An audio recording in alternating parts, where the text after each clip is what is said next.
Bonsoir à tous, bienvenue dans cette nouvelle vidéo qui est en facecam. C'est un peu nouveau mais bon, je me suis dit que ça allait être intéressant puisque on va parler de Staples et du coup j'ai vu ces affichés à côté de moi et puis comme ça fera un peu une vidéo plus vivante qu'un fond uni et des cartes qui apparaissent.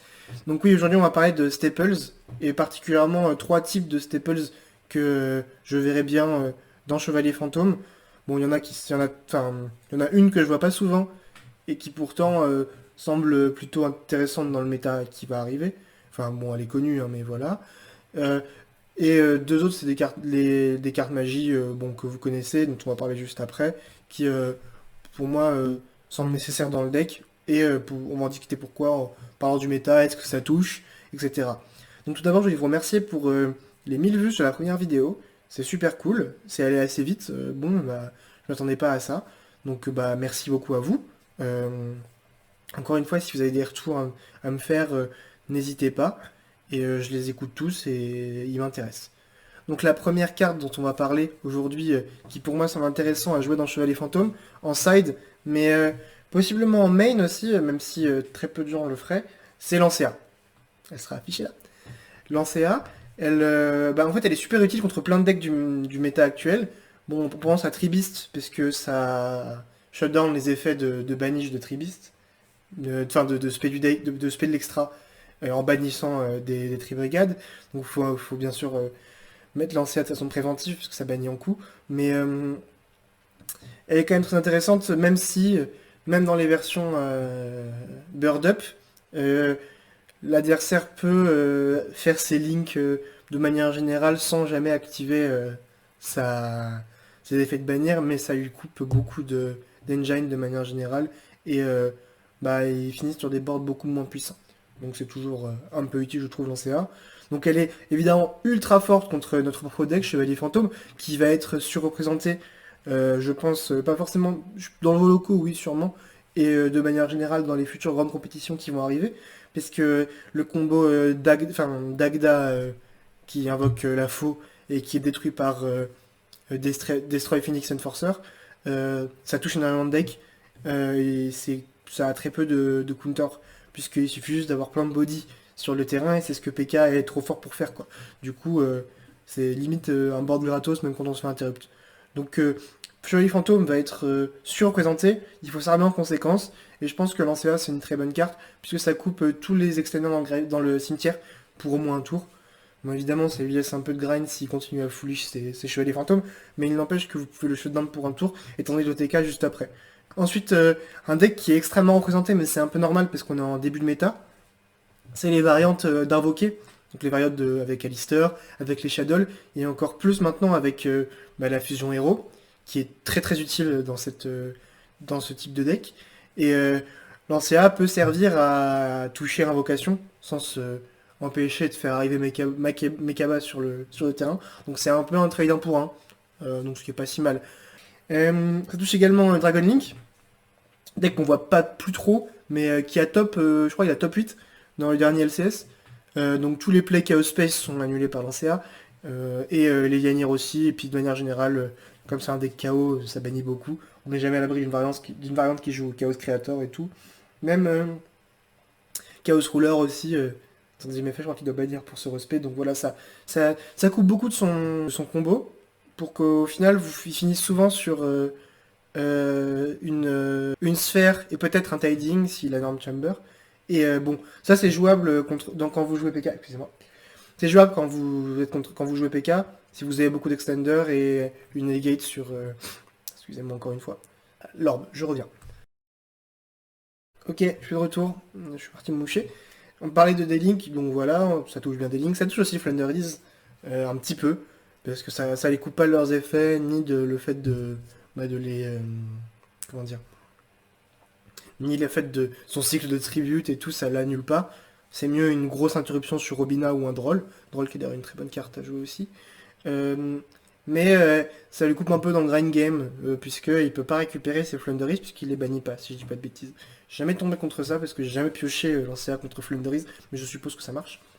Et ensuite, Il y a aussi Virtual World, qui touche, enfin, ça touche trop bien Virtual World, mais ça, il faut bien penser à drop lancer en stand-by. De toute façon, je pense que de manière générale, faut pas réfléchir avec l'ancéa, faut le foutre en stand-by, pouf, parce qu'il y a énormément de cartes qui bannissent comme coup, et c'est le cas de Desire par exemple, ou de plein de cartes Virtual World.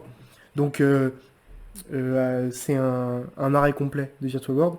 On peut aussi citer Dinosaur, qui bon, se prend l'ancéa, mais on voit plus de dino. Quoique, finalement, j'en ai vu pas si mal que ça, même depuis le fait que Misk soit 1, mais bon. Normalement, dans les grosses compétitions, il n'y aura pas de dino. Et mention honorable, je vais parler d'Orcust. Ça touche beaucoup Orcust aussi, enfin, ça shut down les plays Orcust. Parce que, j'en parle parce que au dernier LCS, il y a eu une liste d'Orcust Go Second qui a fait deuxième. Bon, ce qui est bien, hein. Je pense que c'est juste qu'on est en début de méta et que du coup le deck il surperforme parce que les gens savent pas encore bien jouer Sword Soul par exemple. Euh, ou d'autres, ou même, enfin, ouais, c'est bizarre parce qu'il y a Tribist aussi, donc voilà, donc mention honorable, ça empêche un combo Arcust, donc voilà. Donc bah, un autre avantage de la carte, bon, petit avantage, hein, mais c'est elle est aussi cherchable via Dagda, quand on joue la decklist avec Dagda qui fait chercher la faux. Si jamais votre adversaire joue pas d'extra deck, genre bah, Flunder, ou même bon, Trou Draco, mais je crois pas que Trou Draco bannisse tant que ça peut être un avantage. Bon, un inconvénient, c'est que quand la carte sert à rien, enfin, quand la carte touche pas le deck, elle sert vraiment à rien. Par exemple, contre Dritron, ça ne sert strictement à rien de jouer l'ancien. Donc, faut pas enfin, l'idée, c'est qu'elle touche énormément de decks. Donc, je sais pas, en fait, faut faire des stats en fonction taux de représentation des decks dans la méta. Mais beaucoup de decks plutôt top tier sont bien touchés par un CA.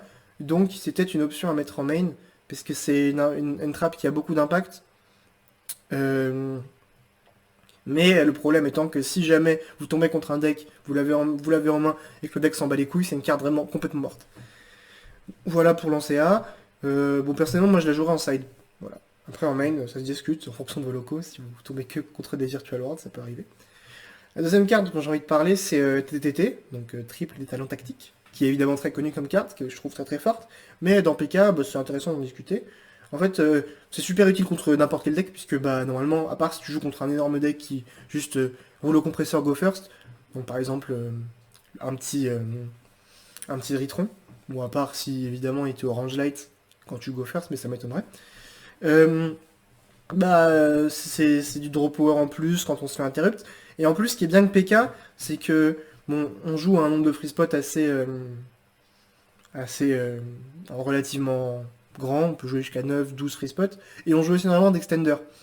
Du coup, sous TTT, quand on se fait interrupt, peut nous aider à aller piocher un extender, et on a une chance non négligeable en fonction de la decklist qu'on joue, d'aller piocher quelque chose qui nous aide à continuer notre play.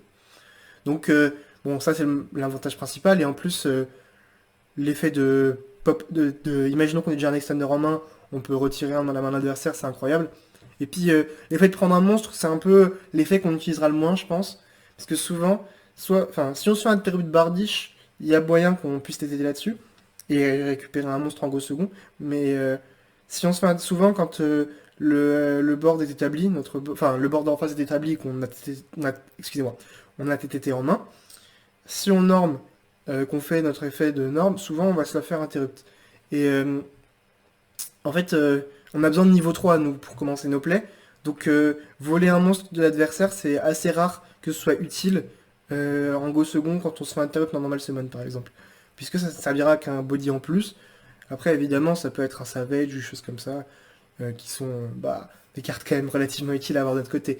Mais le troisième effet de voler un monstre sera moins utilisé que les deux autres je pense. Donc ça c'est le deuxième explication sur TTT. J'ai pas grand chose à dire sur la carte. J'arrive pas à savoir, comme je l'ai pas, parce qu'elle coûte relativement cher, toute proportion gardée, elle coûte relativement cher, je l'ai jamais vraiment testé, mais je pense qu'elle peut jouer soit en main, soit en side, mais si on la joue en main, il faut jouer beaucoup, beaucoup de free spot, ou beaucoup, beaucoup d'extender, voilà. Donc,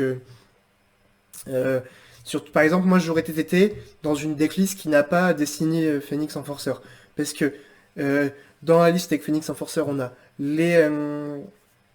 possiblement les BA et les briques de Anaconda. Donc un TTT qui pioche a beaucoup de chances de nous piocher des cartes mortes, donc à ne servir à rien. Et enfin, la troisième, les trois cartes qui serviront de troisième et dernier point à cette vidéo, c'est le trio Calice interdit, Droplet, enfin Calice, Droplet et Dark Ruler. Je voulais parler de ces trois cartes parce qu'elles font sensiblement la même chose, c'est-à-dire c'est des negates de monstres sur des magies. Et je vais un peu parler des avantages et des inconvénients de chacun.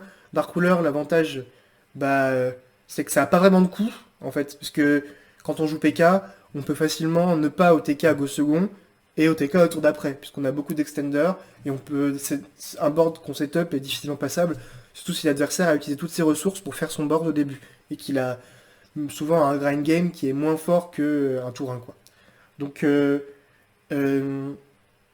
la seule chose qui peut interrumpre ce Dark Ruler un Dark Ruler dans la méta actuelle, c'est Tree Brigade Oath, qui est la piège qui se bannit si on a et qui négate une MP si on a euh, je vais y arriver.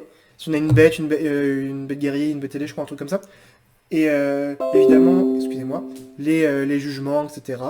Donc bon, ça c'est le désavantage de la carte. Et un autre désavantage de la carte, c'est que c'est pas une magie rapide, c'est une magie normale. Donc il faut la slap comme un gros porc au début de ton tour. Ou quand t'as commit. Par exemple, contre Flunderis, c'est moins bien Dark Ruler que les deux autres. Parce que il va aller tribute pendant ton tour. Du coup, tu vas devoir utiliser ta norme pour bait soit un Mega Raiza, soit un Mben. Mben, c'est pas très grave, Mega Raiza te fera faire du négatif avant que tu puisses Dark Ruler, quoi. Et le Dark Ruler sert à rien contre Mega Raiza parce qu'il a déjà fait son effet. Donc voilà. Ensuite, la deuxième carte, c'est évidemment Calice. Bon, l'avantage, c'est qu'elle non plus, elle a pas de coup. Et en fait, c'est un trade 1 pour 1 ultra simple et que tu vas toujours résoudre. C'est une carte qui n'est jamais inutile. Donc c'est vraiment une plus-value monstrueuse puisque ça peut trade avec Baroness, ça peut trade avec Savage qui sont les deux boss monsters plutôt énervés dans ce moment, Apollousa, la synchro, comment dire, je vais y arriver, la synchro Sword Soul, comment ça s'appelle, F0, le Nightingale, etc. Et du coup, ce qui est intéressant, c'est que soit c'est du 1 pour 1 qui negate, soit c'est du 1 pour 1 qui bait une negate tout le temps. Donc il n'y a aucun moyen que cette carte soit inutile. Même dans des match-ups backrow, comme Altergeist, elle peut passer sur un faker pour éviter que ça se pète du deck. Après, par exemple, contre les variantes Deadlish, ça sert à rien, effectivement. Mais ce que je veux dire, c'est que ça, je pense, c'est la carte que je mettrais dans mon main, après réflexion. Hein. Euh, puisque elle est beaucoup trop polyvalente, c'est incroyable. Et bon, le seul inconvénient, c'est qu'effectivement, c'est pas de la négation de masse, comme Dark Ruler et Droplet dont on va parler après, mais elle est tellement polyvalente que vraiment, voilà, cette carte, je pourrais en faire l'éloge toute ma vie. Et enfin, la dernière dont on va parler, c'est Droplet, qui est tout aussi polyvalente que Calice, puisque, en fait, dans cette méta, elle est plus polyvalente que Calice, parce que PK est un deck qui peut jouer beaucoup de pièges, qui joue beaucoup de pièges de manière naturelle, entre 4 et 6 souvent. C'est entre 4 et 6 en fonction de la decklist.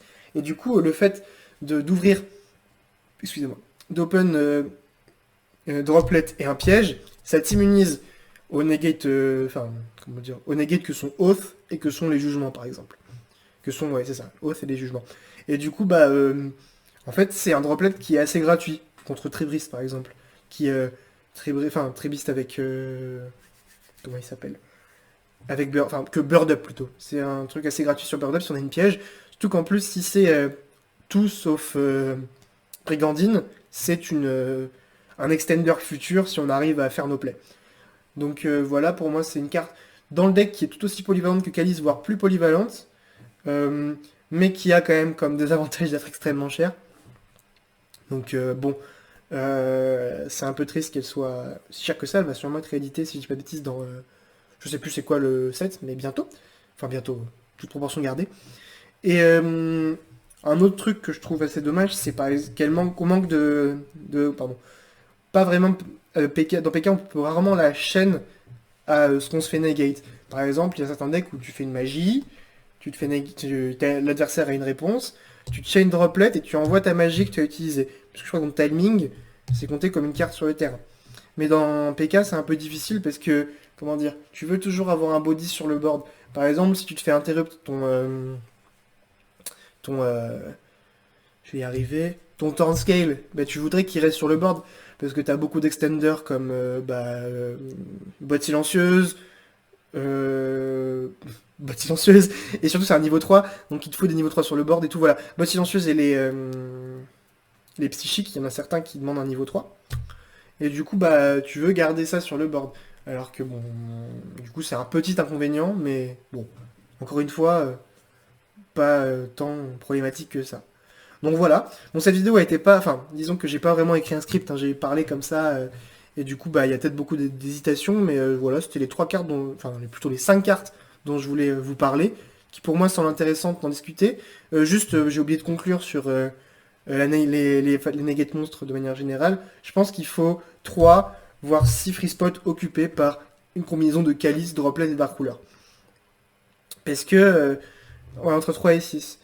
Parce que Calice est trop polyvalente, Dark Ruler te gagne des games tout seul. Et en fait, les decks d'aujourd'hui sont beaucoup centrés sur les monstres. À part Altergeist qui est un peu représenté et qui est un deck assez fort, ou les variantes Deadlish qui, bon, effectivement, sont parfois chiantes, surtout sur Dueling Book, on en croise beaucoup. Euh, c'est quand même des gros bords de monstres qu'on doit passer souvent. Bref, je parle beaucoup. Sur ce, j'espère que cette vidéo vous aura plu. C'est beaucoup de blabla, mais je trouvais ça intéressant d'en parler. J'espère que bah, vous pourrez me faire des retours. Surtout, parler de vous. Quels sont vos free spots dans Chevalier Fantôme, vous qui les jouez, et pourquoi. Sur ce, je vous souhaite une bonne journée, une bonne soirée, et je vous dis à bientôt. Abonnez-vous si vous avez aimé la vidéo, et puis laissez un pouce bleu, ça me ferait très plaisir. Bonne soirée, bonne journée.